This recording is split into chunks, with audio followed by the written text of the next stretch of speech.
You got BTL, BRR, LOs, SA, HMO, commercial conversions, and so many more. How do we decide which to go for? So people think of buy-to-lets as the boring vanilla buy-to-lets. You buy a house, you rent it out, which, by the way, is and will always be my favorite strategy for long-term generational wealth. But actually, there's 3 tiers of rentals that you should be aware of, and that is the foundations, the core, and the skyscraper. So how do we build this up? Well, let's start with the foundations. Every single investor, bar none, should be starting with at least 5 of these foundational investments. And I don't care what your guru, your trainer told you. The others are not basic strategies in any way, shape, or form. You must start with the foundations of this, no matter where you're at. So there's 2 foundational strategies, and really I'd start with your old boring vanilla buy-to-let properties. And what I mean by this is you are purchasing a 2 to 4 bed freehold property, not a leasehold, freehold property, in order to rent to a family. The ideal situation is it's going to be near some good or outstanding schools.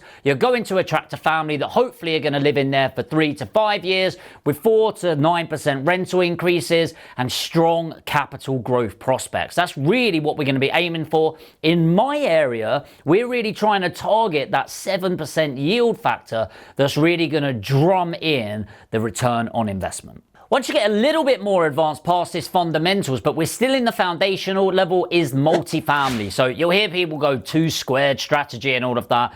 Honestly, it's incredibly simple. It's slightly higher risk, but what you're doing is you're getting 2 contracts on the same house.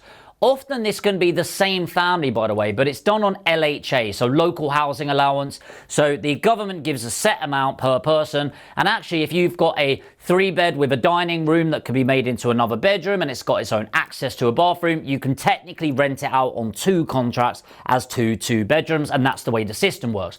Therefore, putting your rental on steroids. Now, a little bit more technical, but it's still at the foundational level. So section 1, the foundations. The core is very much section 2, and only once you've dug your foundations and we've filled them in are we ready to build the core of the skyscraper.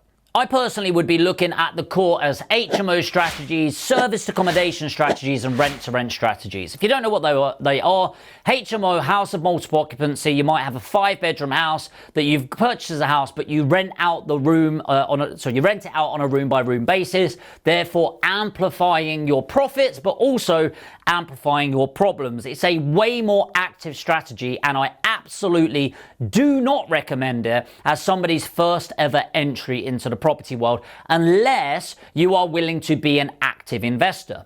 The next is serviced accommodation. So service accommodation it's great, it's decent, you can get great returns. I've got some service accommodation. However, it has massive complexities, and so many people go, yeah, make $1,000 a month from SA. It's like, yeah, it doesn't quite work like that. What about in winter where you're getting no rent, no profits, only costs? Have you factored that in? What if there's a leak? What if somebody trashes a house? What if an undesirable stays there as a guest, refuse to leave, and you have to get them out and they've only paid 1 night of rent? All of these complexities. Now, I'm not knocking SA, it's good, but this is why you need your foundations first, so you've got your financial fortress to start building upon.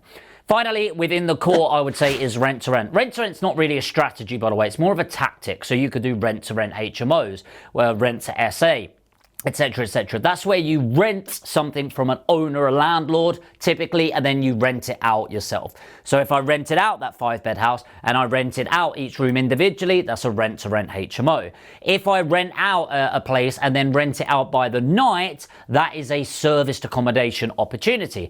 Now, again, the reason I would not say this is a simple strategy, and it's really not, is there's a lot of legal complexities. And you need to be really careful, because a majority of the time when I see people teaching this stuff, they don't get it right. They teach you great ways of finding the properties, no problem there. That's actually relatively simple, but they do a great job there.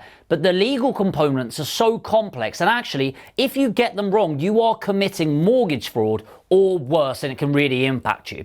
So this is why I like the foundations and our core. And finally, Let's look to the Skyscraper, and this is really only if you are looking at the longer term, I would say. So let's say you're 5 years into property, you're ready to take this seriously, maybe you're ready to be full-time in this, and from a rental perspective, you're really looking at holiday lets and co-living opportunities. So holiday let is very similar to service accommodation, but it's way more hospitality. So a general service accommodation, you might have builders staying there whilst they're working on a local project. You might have somebody come in for the weekend because they're on a stag do or whatever it is. Whereas a holiday let, it's way more hospitality. It's way more intense during the summer periods because that's where you need to make all of your money. So it's very much feast or famine. So the money could be really good or really bad. And we see these with seasonal businesses, right? If they nail their seasonality, they are absolutely killing it. But if it goes badly, that could be them wiped out for the business. Co-living is kind of like HMO on steroids. So it's 82% of the co-living stock right now is in London, okay, and it's absolutely incredible. I really love these spaces. I personally don't invest in this right now, but I can definitely see it in my future. And typically this might be, well, what I'm looking at, for example, is buying some land in Leeds City Centre, developing maybe 80 units, and you rent out each unit, kind of like student accommodation, but for adults, okay? And you'll have an on-site gym, maybe an on-site cinema, a really cool co-living space to live and co-work. Now, my edge on it is I'm going to do it for a young entrepreneur, so 25 to 35-year-olds. I realize by the time I develop it, maybe I'm too old to even stay in it, but there you go. That's a conversation for another time. But a really cool spot where people rent out. And again, hopefully fairly obvious that this is why I call it the skyscraper level, because you need to have that financial fortress in there. Now, this has just been a quick video breaking it all down, but you might be watching this going, I want to learn these strategies in depth. I'm ready to invest in myself and take it to the next level. Well, great news. That is what we do at Aspire Education, one of my companies. So if you are ready to invest in yourself, this is a little pitch for me right now, and you want to have a free one-to-one consultation call with one of my team members to find out where you are and where you want to get to, and if I can even help you, put education in the comments right now. If not, I'll put a link in the comments and I'll pin it to the top. But if you're ready to take this seriously and make 2024 your year. How many times do we get to the end of the year and go, next year, new me? Well, let's actually take some action together. And by the way, we might not be right, but let's find out together. Put education in the comments or click the link, fill in your details, and we'll have that free one-to-one strategy session. If you're new to the channel, by the way, and you want to find out more about property investing, make sure to subscribe to the channel. Only 50% of the viewers that keep coming back subscribe. You want to make sure you're one of them and hit that notification bell to be updated with every new video that comes out weekly. And of course, if you did get value, it takes 2 seconds, really helps me out if you could tap that like button and watch this next video.